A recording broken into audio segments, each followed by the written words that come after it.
It is an unholy list. What, what do you have left? I have an article on the top 5 Pokemon to eat for Christmas dinner. Ooh. Do you have the top 5 Pokemon to eat? I haven't set them yet. No. I'm open to suggestions. Well, you definitely got to have that Far-Fetched or Surf-Fetched in there at this point. Probably Surf-Fetched, a bit more topical. Oh, that motherfucker comes with his own mirepoix intact. Right, Like, you just slice up that leek and cook him up. Yeah, I'd say that's pretty much a no-brainer. Seal as well. Very Canadian. Yeah. Only if clubbed. Yeah. What? There's got to be some chicken Pokemon in there. Oh. Yeah, easily. There's a fuckload of birds I would eat before Surfetch. Surfetch has like fists and shit and is just like practically capable of holding a conversation. I don't want to eat that motherfucker. I don't care if he does have like seasoning. Yeah. That's a good point. Good point. Just buy a leek. I guess. Yeah, Magikarp on the other hand, Oh, yeah. fry that motherfucker up. It's on my plate. You're right.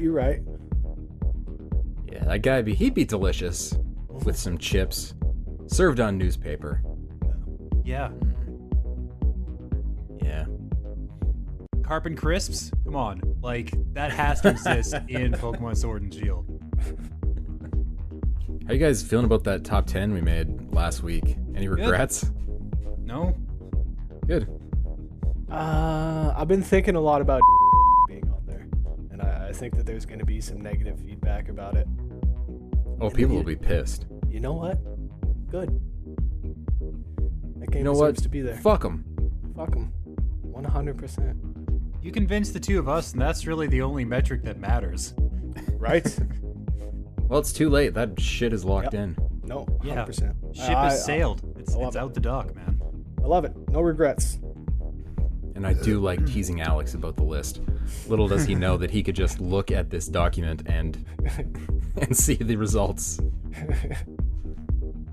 Weird that he hasn't tried that. That is, That's Alex for you.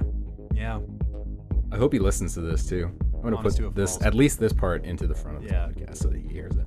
He's honest. He's playing a fair game, and I appreciate that. Hello, everyone. Welcome to Press X to Podcast for the week of December the 16th, 2019, the last real podcast of the year. The last real podcast before it turns into the future, into 2020, the time when cyber things start happening. And joining me as we say goodbye to the regular present and hello to the cyber future, it's Rhett. My goodness, this year went by quick, didn't it? It sure did. It came and went. I was looking back, and a lot of stuff happened. I tend to ignore the news because it's all bad. Yeah. But yeah, there was a lot of things that happened this year. Yeah. And James Paley, how are you doing? Just absolutely fabulous. Just top of the world, That kind of disagrees with your measurement of absolutely adequate, which you gave when you signed on to this podcast. Yeah, you know what?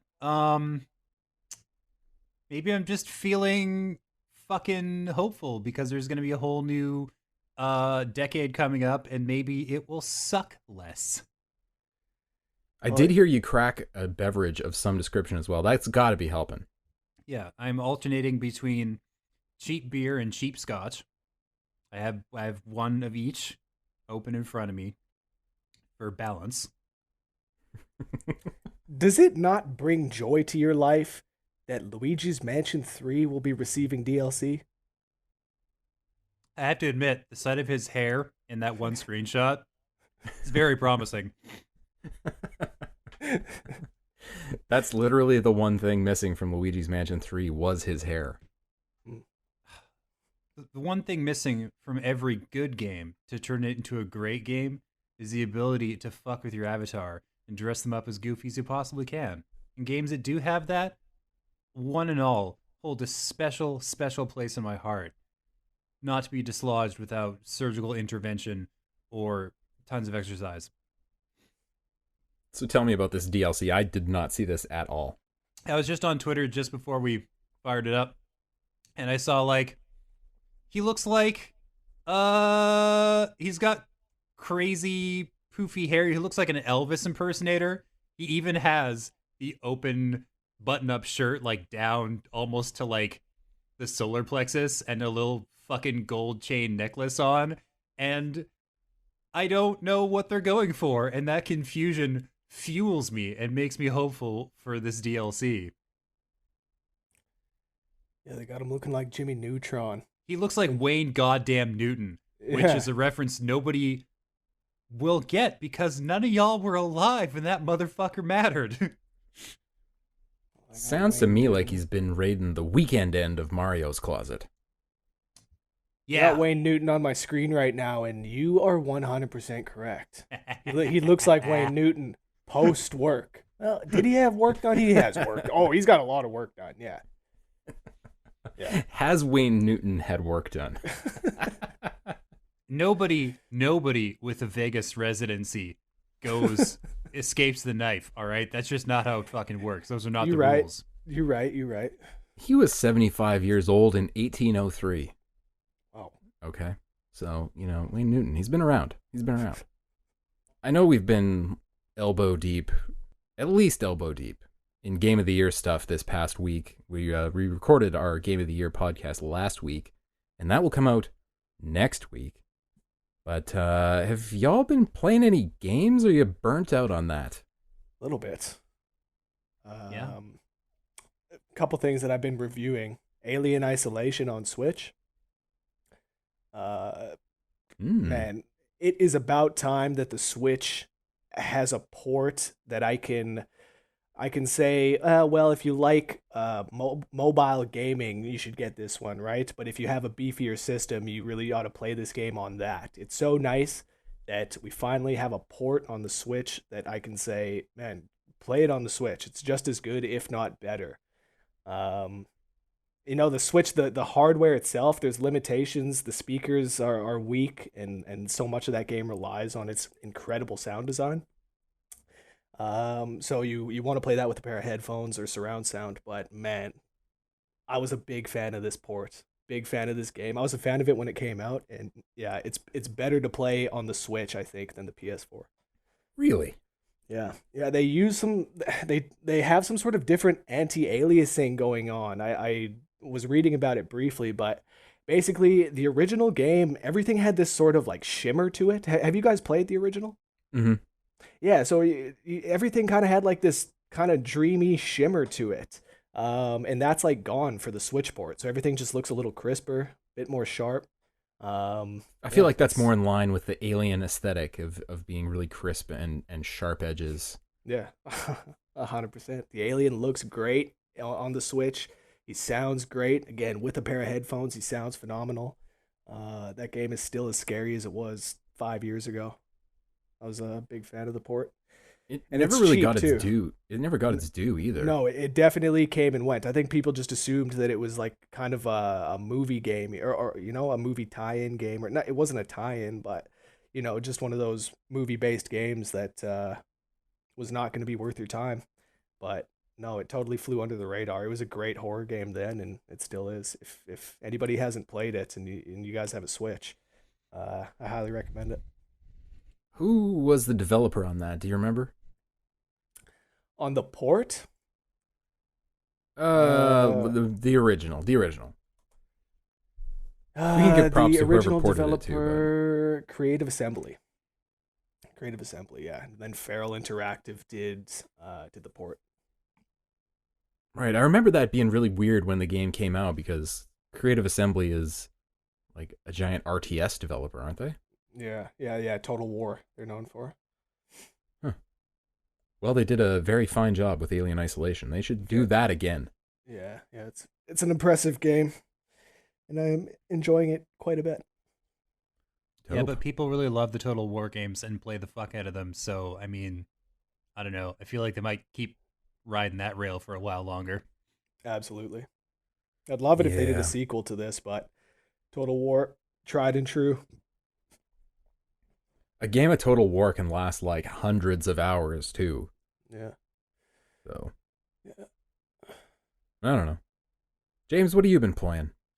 I got a copy of Dragon Quest Builders 2 just in exchange for writing some stuff unrelated. And it's really goddamn good. Really? Yes. Because, like, Dragon Quest games tend to run the gamut from either, like, pretty good to really, really good, and they generally don't fall below that first line. And so they've taken this, like, construction concept. People might call it just like a combination of Minecraft and Dragon Quest, but I don't know if that's necessarily completely accurate. There's like an actual just the act of putting those two things together creates something much greater than the sum of its parts. Hmm. It's I know. Yeah, it's got that compelling resource acquisition management creation thing that Minecraft has down pat. But the graphics are really nice, and there's an actual fucking story, even if it is kind of a simple one. And you can make castles eventually, and fuck, man. Like, how is that not a huge draw? How's the inventory management? Because I feel like that was a bit of an issue, at least in the first one. You have a pretty sizable backpack, and they give you a bigger one almost immediately, and the capacity to make treasure chests, and the capacity to warp around the map. So, fuck, man. No, there's no problem. Yeah. I haven't really run into any serious problems. I kind of want to just have access to the entire toolkit without playing through the story. But I kind of like the story, and I kind of want to see where it goes. There's a couple little things that are like kind of weird and don't make a lot of sense within the narrative, and I'm really curious to see how that plays out, at the end of which I can build castles and have people shower me with affection in exchange for giving them a place to sleep and eat cabbage. It's pretty rad. Super charming. I was a big fan of the demo. I still have it actually on my Switch. Play it from time to time. It's really dope. Yeah. I was a bit on the fence until you said feeding people cabbage. That sounds like fun. Yeah. Plus you can, like, once you install bathrooms, like once you unlock that in the story, it suddenly becomes a thing that your characters need. Before that, they're like, nah, whatever, they'll just work and sleep. They don't get poop. I don't do none of that. But then, as soon as that becomes a mechanic, you have to, like, make sure that they can do that thing. And if you have a massive settlement with one bathroom, you create these huge, unwieldy lines where people are, like, dancing up and down and be like, why isn't there more than one bathroom? It's like, well, because I'm a malevolent prick. I don't know. Like, you sadistic fuck. Yeah. The idea for this came from the fucking lead devs when I kind of interviewed them at E3. That was one of the things they brought up as being like a really fun mechanic to fuck around with. I was like, so it is. Can't argue with that. I started playing a game that looked really interesting on the surface. And that's called Super Mash. You guys heard of that? I have, and it does look interesting on the surface. Super interesting. So, basic premise of this game is you are a kid of some description who somehow owns a used video game store. I don't know. He looks like a teenager to me, and the sister's there too.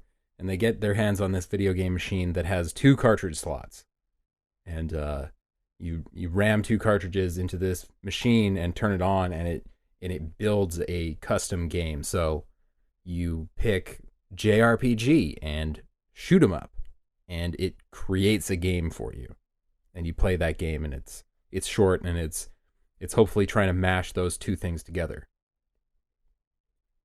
And it kind of succeeds a little bit sometimes, but the games that I have generated, I generated about 10, They're just not that fun, which is pretty disappointing. So, what does it do right, first off? I think the concept is correct. Yeah. And when it randomly generates this game, I mean, the content of the story and whatnot is pretty simple and just swaps out a few nouns here and there or adjectives for other things to give you a different goal. And then it randomly generates a couple of glitches. There's like usually at least one positive glitch and one negative glitch that you can run into because you're jamming these two games together, and it breaks in the context of the story. That I found pretty obtuse most of the time. It wasn't super easy to understand why a glitch was happening or what you were supposed to be doing to not make that happen. I want to fool around with it a little bit more, but on the surface, a lot of the games kind of feel the same or end up doing the same things, which was disappointing. Yeah. It's too bad. I've been just browsing a couple review scores. Everybody says it's super mediocre. Yeah. Completely skippable. Because like you were saying, I thought that the concept was really cool, really brilliant. I didn't realize that there was like an overarching narrative to the games actually being like mashed together. That there's a video store, and that is cool. I like that. But, and it sucks that the games aren't very fun. I mean, your guess is as good as mine how deep that story actually goes. Right. And maybe there's like the secret combination where this is the magical union of Metroidvania and platformer that I just haven't found yet. Yeah. But you know, when or it's maybe like a it's a stealth combination. JRPG, it's I don't know. Yeah. Maybe it's a combination of playing the right handful of games, you know? You got to get the right 5 combinations or something. Yeah, it's pretty random. So and then they find another cartridge in the back of the store somewhere. They add, you know, that missing element. Not that that would solve the game at that point by any means, but maybe it would give more of a you know, plot device, I guess. Yeah, I mean, it's entirely possible. I just had shitty rolls for my first 5 or so games, and that was pretty off-putting. Yeah, but really, the game should account for that too. It sort of seems like, based on the reviews I've read, that the other option is like, oh, the game is boring, or it's fun and you never play it again, that combination again, or it doesn't work, which isn't great. Good news, bad news on the like Switch port front. It's kind of funny they announced it. It was like, this is coming out to Switch in 6 months. Also, it's out on PC today. I feel like the less than stellar review scores will kind of like tank the Switch release 6 months before it happens, unless they take this time to make it better. Yeah, which they might. They might. One interesting thing that I do find pretty interesting and could be good if people do get on board with this game and start playing it over and over. You can input a code for a specific game. So if you hack in there and you generate your own custom game for like a speedrunner or like speedrun competition or something like that, you could distribute your specific alphanumeric code to everybody and have everybody playing the exact same game with the same fucked up glitches. So that could be pretty interesting in like a tournament setting or, in a games done quick kind of scenario. They should... I was just going to say they should peel back the veil and give players the ability to fucking put those things together a little more willfully and then like a little more deliberately. So instead of just like popping 2 cartridges in, or in addition to popping 2 cartridges in, you can like go Mario Maker style into the layout of the level and start like jamming it up with crazy shit or like smoothing it out or whatever, or like choose from a menu of glitches. I think the lack of control is the game's really serious flaw, that they kind of assume that the fucking randomly generated combinations would be sufficiently awesome into themselves and that the players wouldn't need that level of control, but we need that level of control. Yeah, I mean, like, given that you have a dope-ass algorithm that generates awesome games, that would probably be fine, but it doesn't seem like that's the case. Yeah. I was gonna ask, have you played the game that's the homage to Metal Gear? I played something similar to that, which was described as a stealth platformer in which I played for probably the sixth or seventh time as what looked like a marshmallow with feet that threw fireballs. So it wasn't exactly Metal Gear. 'Cause I'm looking at a screenshot right now that looks like the original Metal Gear on the NES, you know? And you play as Mercenary Mongoose. Ooh. Do they have a generator code for this particular game? I'm sure there is. Well, if that exists, I will for sure play the hell out of that because, Metal Gear. Yeah. Metal Gear. That was good. Pretty good enough? We'll take it. Good enough, yeah. Very. You're David pretty would be good. proud. That was good too. Now do Ocelot. Oh, which version? Are we going with the old school Ocelot or the new Troy Baker Ocelot? No, give me 64 Ocelot, Snake Eater. It's okay. We can do that off air. Yeah, I don't know if I can go that old. Like haters about the limit of my range. Yeah. Tell you what, I'll practice up and we'll drop that in the new year. Yeah, okay. When our Metal Gear fan fiction podcast really takes off. Oh shit, are we doing that? I would be a part of that. All right. Let's get it going. Let's get it going. I'll do that 5 days a week if you want. Just this running serial. so much so fast. Man. Come on. Yeah, sorry. Sorry. Totally uncool of me, guys. I'm sorry. Just 5 days a week, 8 hours a day of Metal Gear coming right off the cuff. No plans whatsoever. It's heaven. Now, doesn't that sound like heaven? That sounds kind of like how most of those games were probably made. Mm-hmm. The other thing I played a bit of, which I had played back at E3 and kind of liked, was Darksiders Genesis. They're still making these games? They are still making these games. And Genesis? Well, I mean, the first three Darksiders games are third-person action, combat, skills, and, fast-paced combat and traversal and collecting stuff. Sort of akin to God of War, right? Yeah, very similar.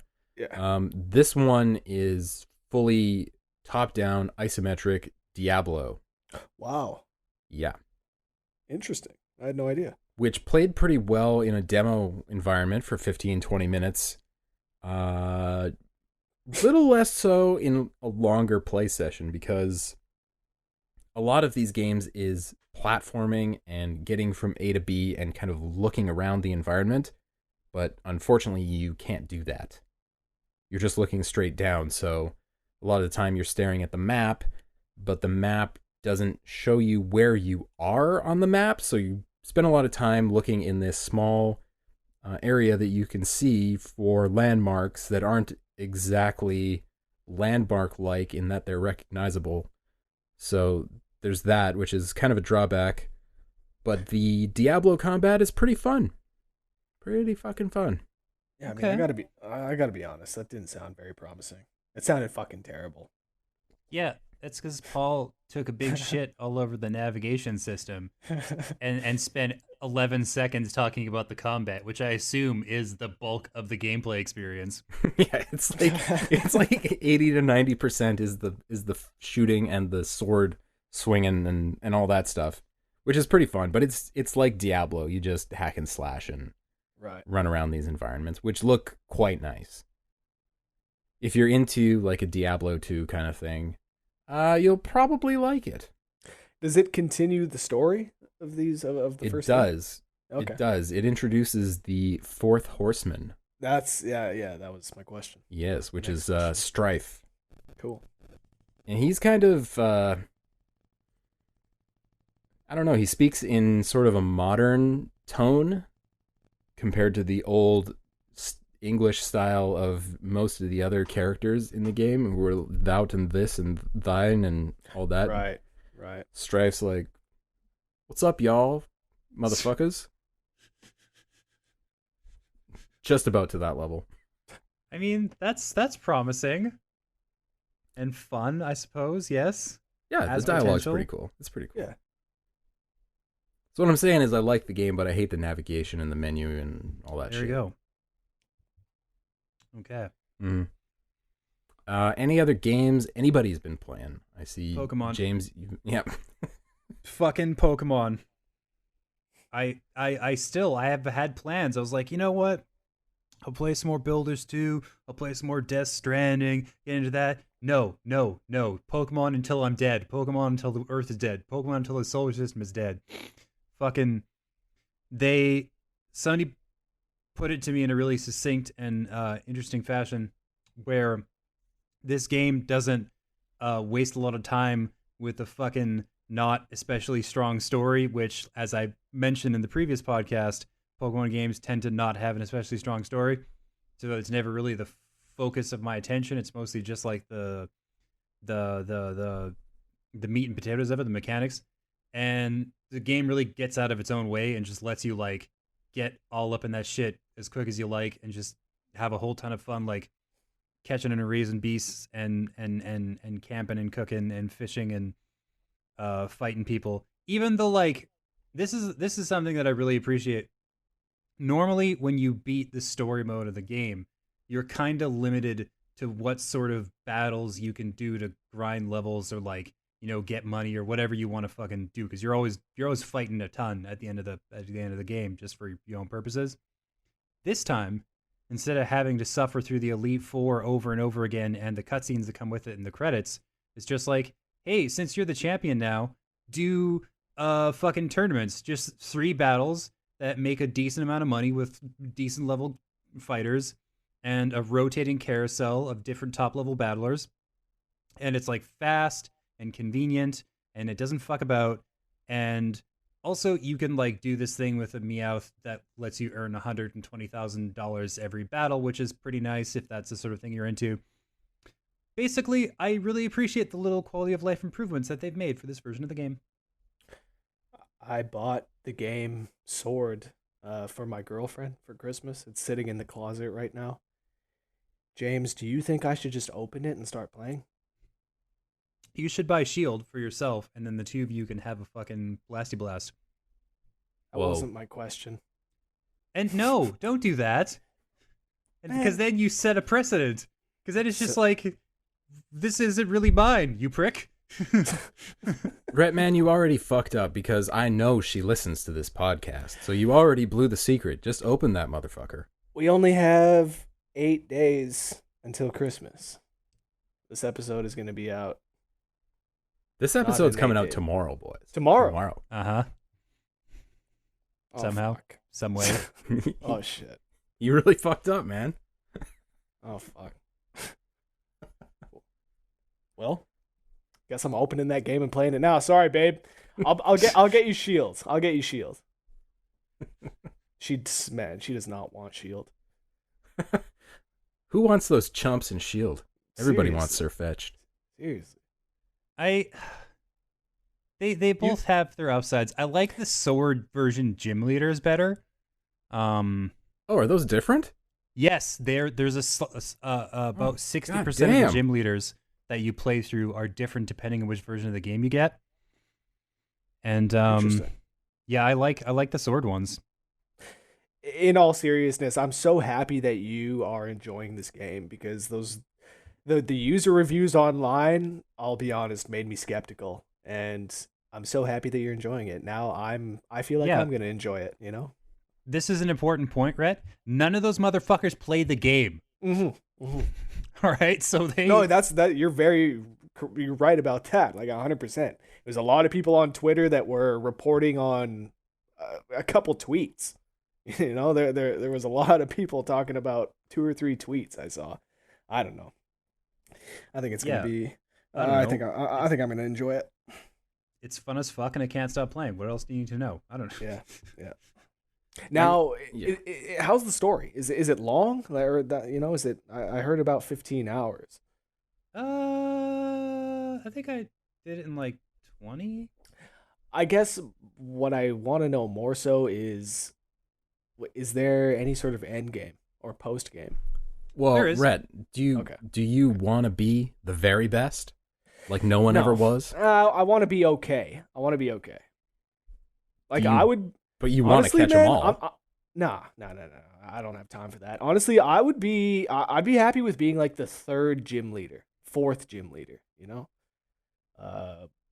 One type I focus on, rock, fucking fairy, I don't know.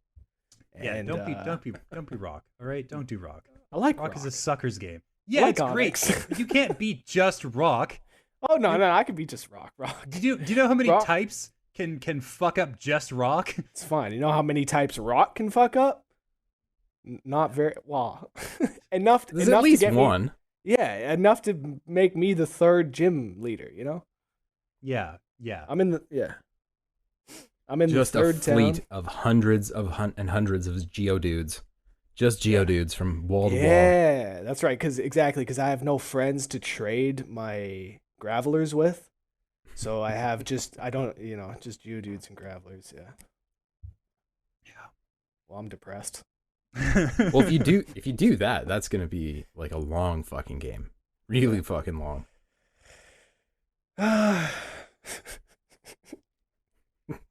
Fucking Pokemon. Yeah, as soon as you decide to start climbing the battle tower, then the game doesn't ever have to end. Ooh. I appreciate that, though. I appreciate that. Yeah. Battle tower is a whole fucking affair. I don't know. It's good. Did they have that battle tower in Sun and Moon? They had something like that, didn't they? They always have something like that. Okay. Sun and Moon, I think that like I didn't really enjoy it as much. I think it was I remember feeling it was somewhat shittier in Sun and Moon. Like I was never compelled to like get in there and make that fucking happen. That's the story of this game, though, is like every feature in the game is somewhat less shitty than the last one. Yeah. Right? Yeah, basically.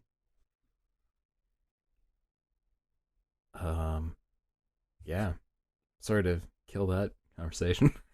Hey, no. We either talk about Pokemon forever or we stop and start talking about the news.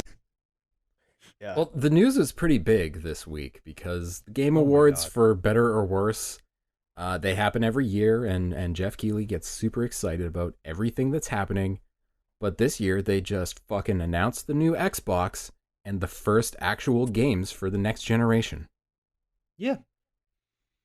Godfall is coming out for the PlayStation 5. That's the first PS5 exclusive. Mm-hmm. People gave it some guff because the gameplay looks like a PS4 title, which, I mean, I feel like I mentioned this and the world didn't listen to me. You fucks, clean the wax out of your ears. Yep. We're not making huge graphical leaps for the next generation. It's about performance, not power. Mm-hmm. And I guess this is going to make a lot of purists' heads explode because every generation prior to this one, there's been a major leap forward in graphical power. And then you could use that and compare the two leaps side by side and say, oh, well, this one is objectively better because this has 1,000 more pixels per fucking average screen size, which means that I have the perfect game system and all the other ones can go into a giant fucking pit in the ground. But now they won't have that same dick measuring contest to drag them out of their fucking lairs. So what are they going to do? How are these people going to survive? Yeah, well, I don't know why people aren't used to the fact that each console has its life cycle can basically be broken down into 3 sections: beginning, middle, and end. Games look like previous generation games during the beginning of a next gen console's life cycle. And then they get then they get better in the middle, and then towards the end they look as good as they've ever looked, right? The best looking games always come out towards the end of a cycle. Of course, any game is going to look it's not going to look like it's a 2025 game. It looks like a 2020 game, and it looks fucking good. It looks really good. I'm excited for Godfall. Yeah, that looked cool. I want to know what that's all about. Absolutely. I thought it looked dope. Absolutely. I mean, I'm a little worried because it's by Gearbox, the people who made Borderlands, aka the Arrow comparison engine. Well, let's be clear though. It's Gearbox published. It's not developed by Gearbox. No, that's definitely true. Might be its saving grace. Mm-hmm. Yes. Yeah, looter slasher sounds interesting. Yeah, I mean the loot part of it doesn't sound good at all, but it basically sounds like Diablo 3 with a different camera angle. Yeah. So that's cool. Yeah. I will go on record and say that there's no way in hell that Hellblade 2 will actually look that good when it comes out. Yeah. There's no chance. No. Right? I would not be that surprised, actually. I mean, the camera angles, of course, are cutscene level, because that's just how it works. Like, the way characters are fucking... Like, that's part of what makes those scenes and those trailers look so good, is that they can control the editing and the shots like you would a movie, and that changes your perception of the fucking graphics. But, like, the character models, oh, yeah, for fucking sure, that's going to end up being the in-game model. Sure, but I don't know. That looks like a generational leap that I was not expecting.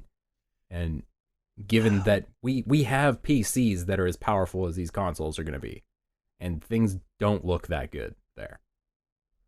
It's kind of a matter of like if I'm thinking about what I think I should be in terms of that game and how good it looks.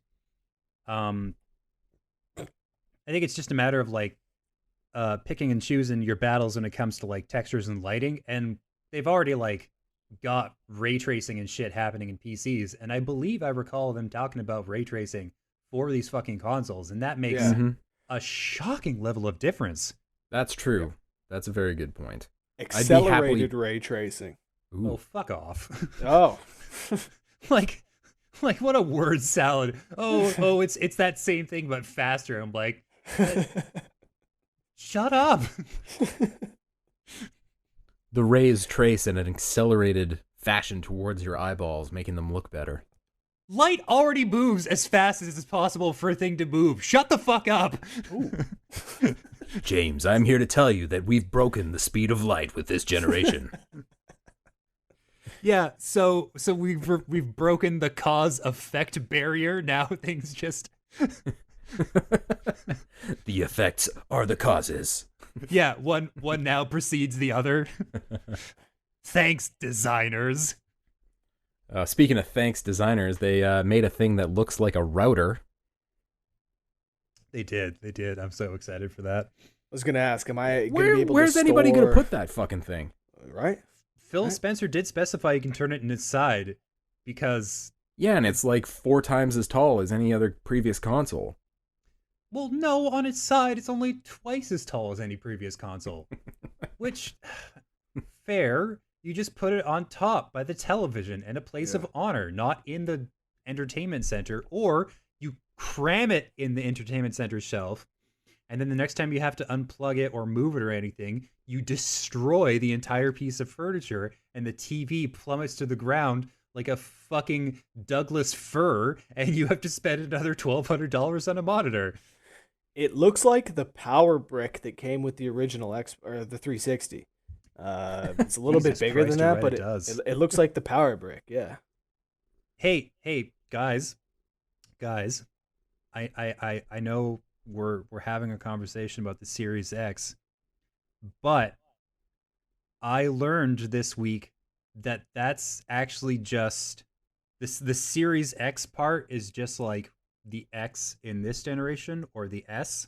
Mm-hmm. Yeah, it's the actual name is just Xbox. Xbox. I like that. It's Thank just fucking Xbox. God. About That's all time. it needs to be. 100%. We know there's not another manufacturer making an Xbox. There's not another company with an Xbox out there. We know it's Xbox. Yeah, you're not like, you're not- what were you're they not going to gonna do? Xbox 2?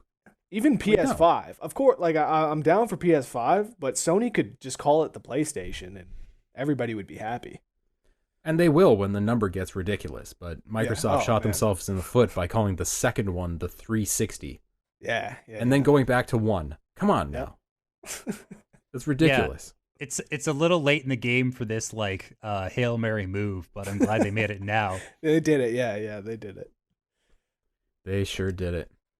They could have just gone the Windows route and be like the Xbox 2020, like the Windows 95, just fucking like lean right in. Yeah. I wanted the ridiculous subtitle. Like, I wanted them to go right out the window and just call it Xbox Cyber or something fucked up like that. Scarlet was cool. Scarlet's a cool name. We never get to keep the code names. No, never. I should have Cool. I should have been able to go out and buy a dolphin when Nintendo released it. Not Yeah. I was just going to mention that. That's a great code name. The Dolphin. What was that? We? The GameCube. Oof, man, that would have been nice. Yeah, Yeah. man. Should have been Yeah. dolphin shaped too. Just That slide would- that tiny disc right into the dolphin's mouth. Yeah. Nice. yeah. So the Game Awards named Sekiro as Game of the Year. Do you think that's actually what was Whatever. voted Game of the Year, or did they have to do that because of all the backlash Keeley got about his Kojima love? Yeah. No, Probably. I think it was voted for that. Nah. Because like because 2019 has been a year dilated, so to speak, in the regular time space continuum. Like it feels like it's been about a decade and a half. Actually, it's been 12 months. And we forget that earlier in the year this game came out and it was really good.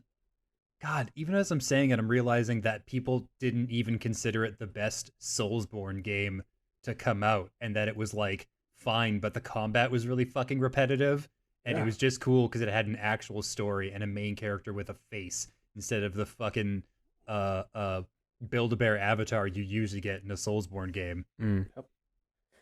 The bosses were cool. The combat was fun. This Yeah. is not the Game of the Year. This is not the Game of the Year. I mean, I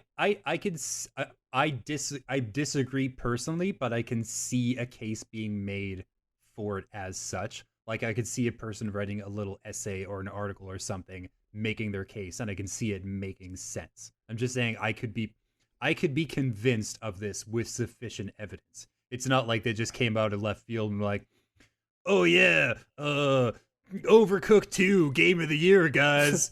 We're running away with this shit." Like it's not one of those, you know. Overcooked is good. Second one was pretty nice, and they just announced some new DLC too. Yes. Fuck Sekiro, man. This is not the Game of the Year. Jeff, it was like you were saying, Paul. Yes, he needed to cover his tracks.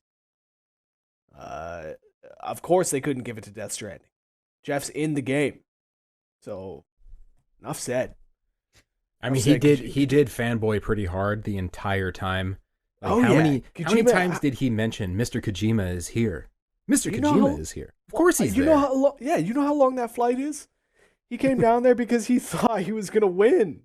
He had his acceptance speech. He was convinced. He had been practicing English all month. He was gonna come out here. The crowd was gonna be amazed. Rhett, come on now. You know he's been practicing English his entire adult life. Don't give me that shit. No, he has not. He is not. He can barely. Well, he could speak. You should have heard his speech, or he got robbed. I feel like this is just like a personal vendetta on your behalf. Where you're just like, it should have got Game of the Year every year for all time. Sort of like how got robbed of that sexiest hero. Kojima got robbed of the best game at the Game Awards, as if Jeff wasn't presenting him with a personal award backstage. You know, something custom made for Kojima.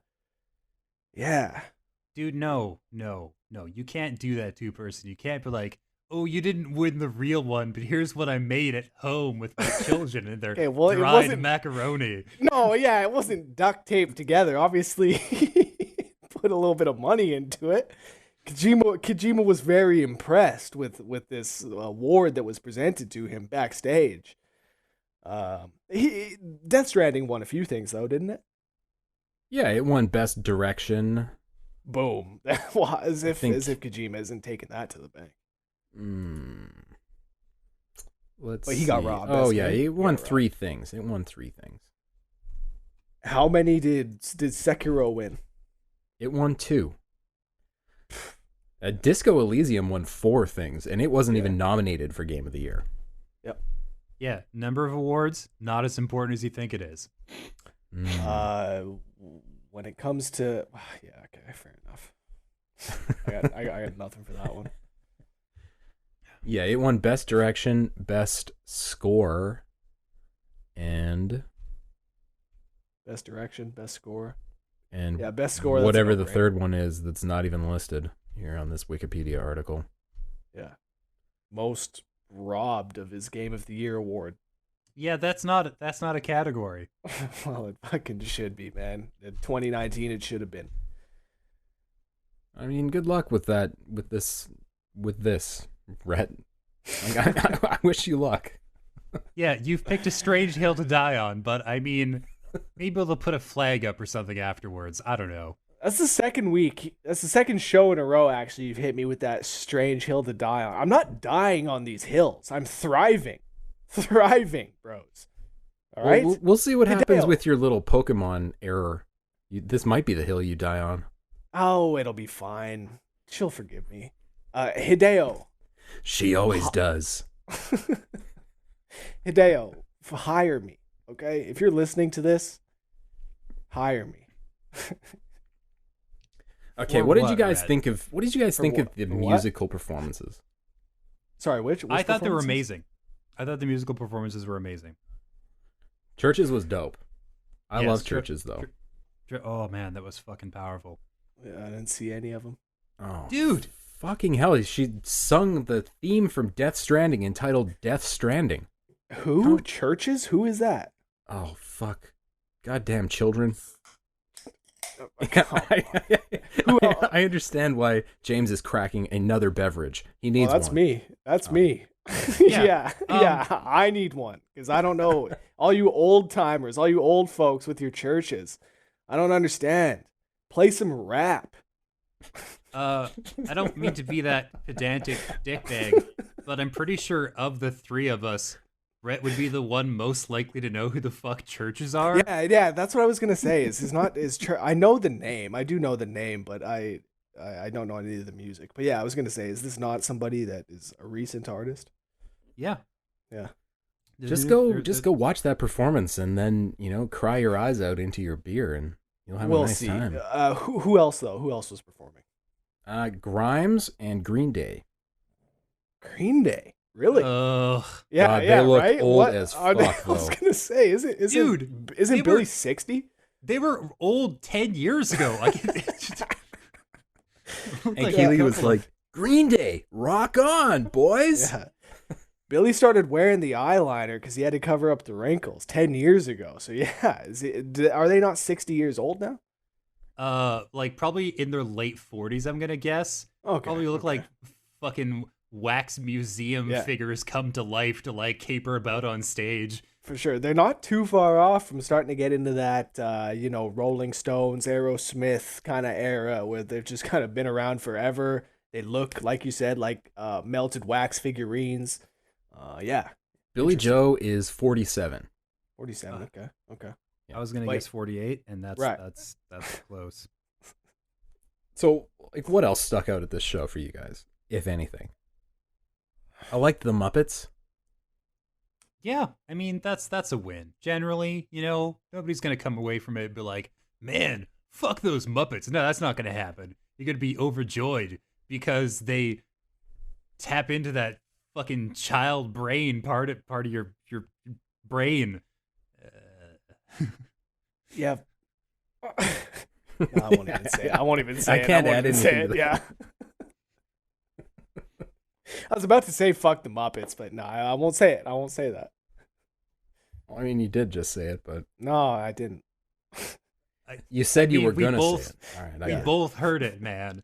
Now we get to walk away from this saying, "Geez, I had no idea Rhett was a Muppet fucker." I mean, so many cats coming out of bags, huh? Yeah. Well, it's Truth Hour now, isn't it? yeah, it's the Truth Hour. Rhett, the Muppet fucker. All right, we're learning something. Who'd they have on stage? Kermit? It was Dr. Bunsen Honeydew and Beaker. Okay, Beaker. I know Beaker. Beaker's cool. I like Beaker. I mean, he had to hold the Untitled Goose from the Untitled Goose Game's beak shut. So. Oh, really? Okay. It was pretty good. I can get behind that. Yeah, it was a good little bit. It was a good bit. Before we go on, Untitled Goose Game. What did that win? Did that best indie or something? It won some indie thing. Yeah. I'm scrolling. It won our hearts, Rhett. I don't know. It did. What else. Yeah. I haven't played it yet, but I really do want to. I could pretty easily recommend it. There's people talk about the like evil power that overflows and fills your entire body and turns you into a malevolent entity when you get control of that goose. That shit is very real, you know? Right. You just, you know, all of your like empathy and capacity for like care and love for other creatures evaporates and you turn into this being of pure malice, the likes of which can only be found at that fucking park outside of the Main Street train station. Oh, my favorite train station. Yeah, full of crackheads and geese. Neither party messes with the other because they know the rules. Keep it going, guys. I'm still scrolling. I was going to say, as Paul scrolls. Yeah. So,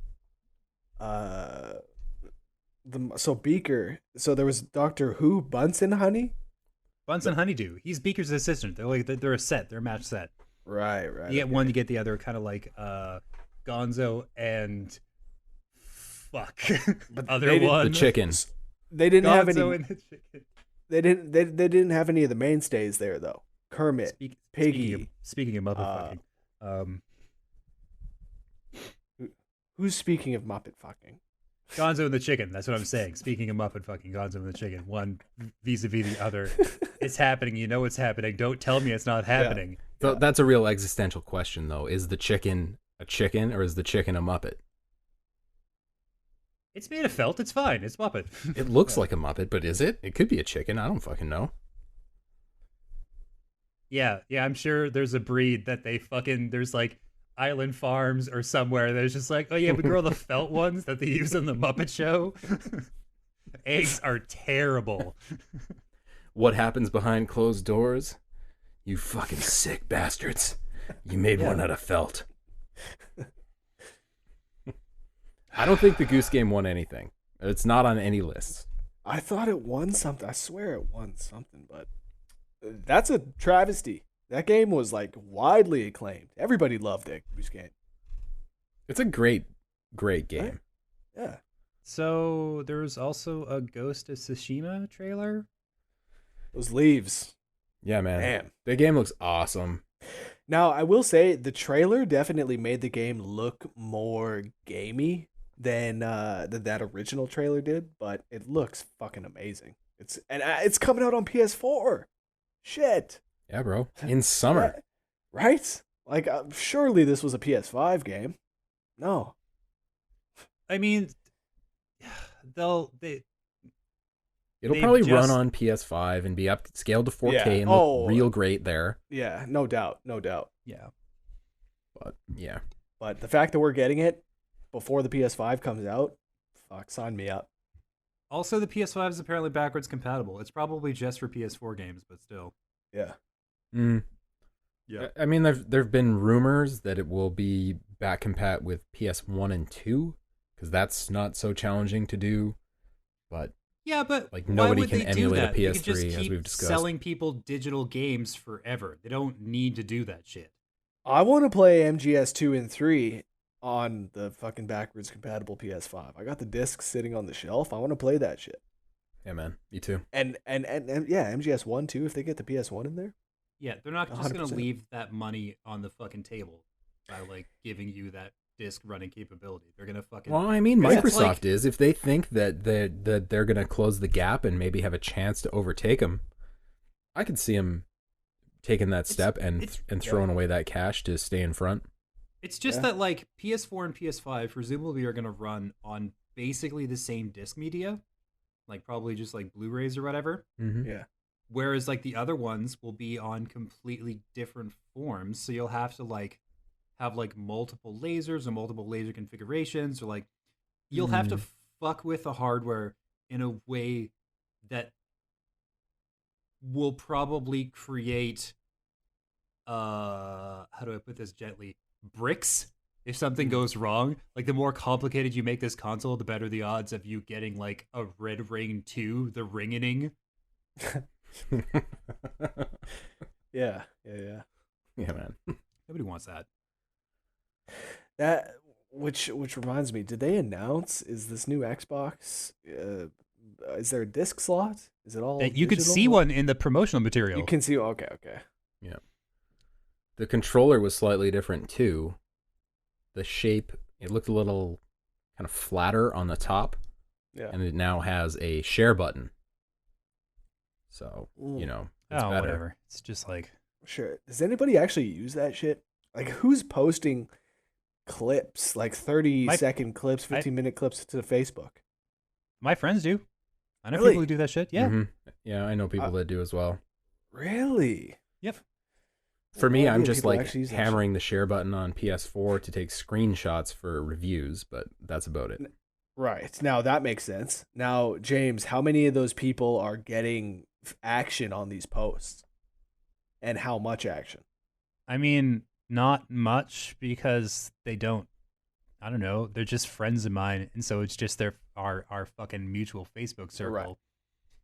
It's not like they're not like fucking influencers or streamers or anything. That's what I'm saying. Is like, do they really need the share button? I think the share button can go. Everything's social media, I understand, but I just hate social media. Fuck. Cool. Well, you and your very well-crafted porch can Yeah. occupy that space quite comfortably, while the rest of us broadcast our entire fucking lives to the cloud and to our overlords until we're dead. That is okay with me. And speaking of broadcasting everything all the time, everywhere, apparently what classifies as news lately is that there are new screenshots from the Final Fantasy VII Remake. Okay, that doesn't exactly sound like news. But hey, Yeah, I mean, I think what was newsworthy is that it gives a bit of a clue as to how long the game is, or how far in the story this is actually going to go before, you know, they need another 3 or 4 years to recreate Disc 2 or whatever. they've started development on the second part already, which is Good. something. There's Tifa, there's Sephiroth. Yeah, it goes to at least the bit at Nibelheim. Unless they've restructured this and it's in a different order, which I wouldn't be surprised if they did. I mean, if they get all the like flashback garbage out of the way in the first installment, I would be so happy. Yeah, but what if they make it awesome? What if they make it really good? What if they make that whole thing make sense? James, I don't know if you've played this recently, but that whole thing, the whole Nibelheim flashback and the Zack thing, none of that makes any sense as it's written in the game. It does to a certain extent. I thought so. Like you can infer a lot of things in there, but what is actually written in the dialogue and translated from the original Japanese makes little to no sense. Boom. it's so hard to say because like it's so far in my past where it's just like, oh yeah, I just sort of figured that shit out. I remember playing through it and feeling like it didn't make any goddamn sense, or there was pieces missing all the way up until like the last third of the game. Like, it takes a while for the story to coalesce into something that kind of makes sense. Yeah. But I never felt like, oh, I don't really get this. At the end of it, it was just like, oh yeah, he's just a like... Spoiler warning. Fuck. Do you know how much that bothers me that we have to start not talking about the plot of Final Fantasy VII again, even though the game is 20 goddamn years old? Well, Spoil it. I don't give a shit. Spoil it. Yeah. Oh yeah. All day. Yeah. But I mean, that is something that you're going to see popping up on social media. We're like, oh, no, Definitely. I wasn't alive when the game came out. Spoilers, please. I'm like, Yep. eat thousands of dicks. Get fucked. So, yeah, Fuck 'em. basically, Yeah. the story doesn't make any sense until you learn about who the fuck Cloud actually is. And then everything kind of falls into place. And I like the reveal because it's like, oh no, he's just a fucking remnant, or like a sort of like failed copy, like something you ran through the Xerox when it was low on toner, and now he has to fucking like sack up and save the world regardless of the fact that he is not special in the slightest. And that's a really fun fucking inversion of the usual tropes. I appreciate that. Yeah. These screens are very nice. I'll give it to him. Yeah, Game the is game looking looks beautiful. outstanding. Yeah. Yeah, this Shin I don't know what this place is called, but these It's interiors. They're both shots in Nibelheim Yeah, these at various interiors, points in the story. It looks good. Looks very good. Yeah. I'm glad they started And, showing a little bit more about like the combat for different characters. There was that Tifa combat trailer not that long ago, and that looks like wildly different from playing as Cloud, which Yeah. I definitely appreciate. I hope that goes Here's the thing through. that I noticed that I feel like is worth mentioning, and it's been talked about before. Everybody's hot now.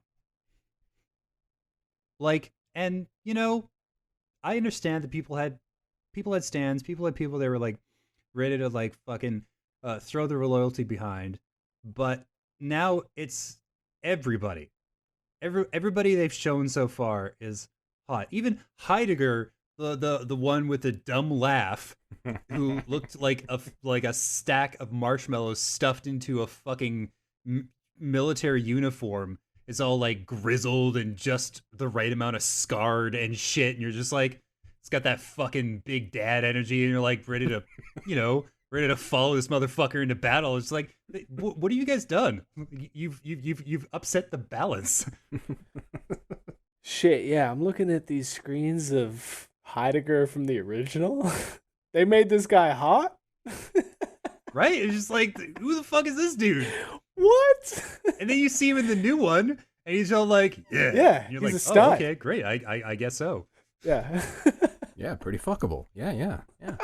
Yeah. I mean, God damn. Sephiroth, sure, that was a given. Yeah. People imagined that completed picture long before they had any sort of image of that, and he looks about as what you expect him to look like, but fucking everybody, like everybody's hot is what I'm saying, and it's weird. Yeah, they developed an algorithm where they just input the 8 polygons from the PS1 version, and it just spat out the hot version, the hot PS4 version. Yeah. That's got to exist, right? There's no way they did all that work. Yeah. I mean, they did, because they don't understand that there's another way, and they're like, no, I'll just do it the hard way. Why would you not do it the hard way? Yeah, man, I can't wait to see how fuckable Kate Sith is. You joke, but, and again, spoiler alert, he's a puppet controlled by a man, and thereby he will be extremely fuckable. Like, they'll show you what the guy looks like, and you're like, oh damn. Oh, that's cute. Yeah. This cat? Yeah. Wait, He's a and puppet. what's this thing that he rides on? Don't know. I'm pretty sure they call it a Moogle. Will that be fuckable? No. Okay. But Kate Sith is a puppet. He's a golem kind of thing that's controlled remotely by a human being. The human being will be extremely fuckable. Fuckable is what I'm saying. Okay. Kate Sith, they probably won't turn into a sex symbol. Probably. You say that now. I fucking really hope not. I don't know, man. Yeah, mark my words. Yeah, okay. It's gonna be a fucked up 20s. It is actually. I guess the other thing that's going on this week is a new Star Wars movie. Which one? 9? Yeah. 9. Yeah, 9. That's coming out this week. On Friday. I Thursday. had no idea. Thursday. Wow. I mean, I don't have cable, but I do a lot of internet surfing. I had no idea that movie was coming out this week. That's kind of amazing, Rhett. Yeah. Like, that... No, I'm not by any means. Am I a Star Wars fan? Okay, that's right. I didn't see the original 3 until I was in my early 20s, so I'm not like a huge fan by any means. But yeah, I didn't know it was coming out. I'm not a big fan of these new ones. I never saw the episode 8, but 7 I saw, and I thought that it was missing a lot of what I enjoyed from the original 3. Mm. I thought 7 did all right with setting things up and making you feel like, okay, all right, they can go somewhere from this. And then 8 did a fantastic job cutting off every one of those storylines and making it almost impossible to make a coherent movie with number 9. And yeah. Well, so I won't be surprised if there's just like this mountain of plot that they have to dump on you at the beginning of the movie to make it make any sense, thereby making a shit movie. Exactly. JJ will have to do something like that. But... To be perfectly fair, JJ also kind of set things up at the end of 7 in such a way that 8 was always going to be kind of a narrative fuckfest. Like, he split all the characters up and scattered them to the 4 corners of the earth and ends the last shot of that movie with her finding fucking new Yoda, the fucking human hermit, out on the rocks. And it's just like, I don't know how else that confrontation could have gone. And I mean, it's a real Empire Strikes Back kind of setup. Yeah. That's the thing. They're just making the original trilogy again. So if you like Return of the Jedi, you'll probably like Rise of Skywalker. But it'd be like if The Empire Strikes Back, Yoda died, Darth Vader died, everyone died, and Luke Skywalker was the most powerful being ever to exist at the end of Empire Strikes Back. Like, where would you go from there? You don't need the Ewoks, you don't need any shit.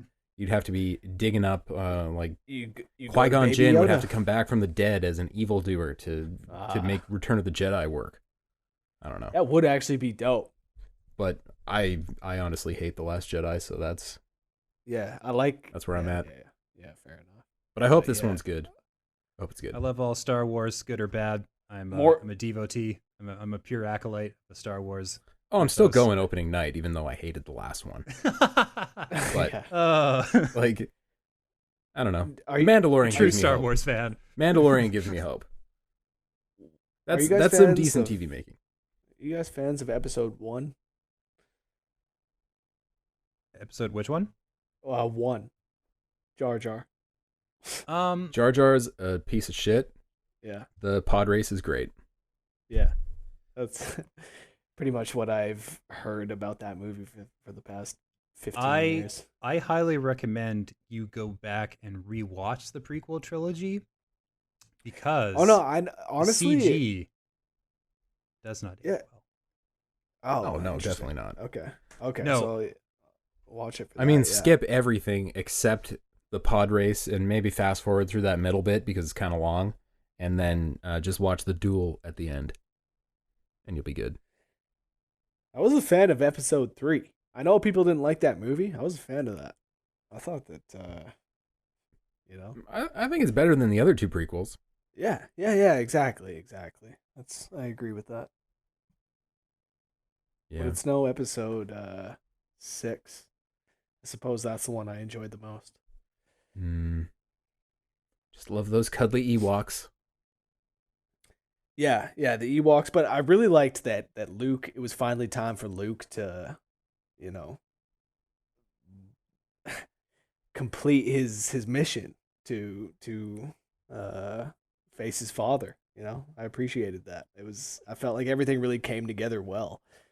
And again, because I had seen these movies in my early 20s, obviously I had much of the plot points spoiled for me at that point. Like I knew, I Am Your Father was coming and all that. So it took a lot of the impact, a lot of the oomph out of episodes 4 and 5. But 6, I didn't know really what was going to happen. Like I didn't know that you saw Vader's face. And I didn't know exactly how that or that battle between Luke and his father was going to turn out. So that's probably why I like the 6th one the most, or episode 6 the most.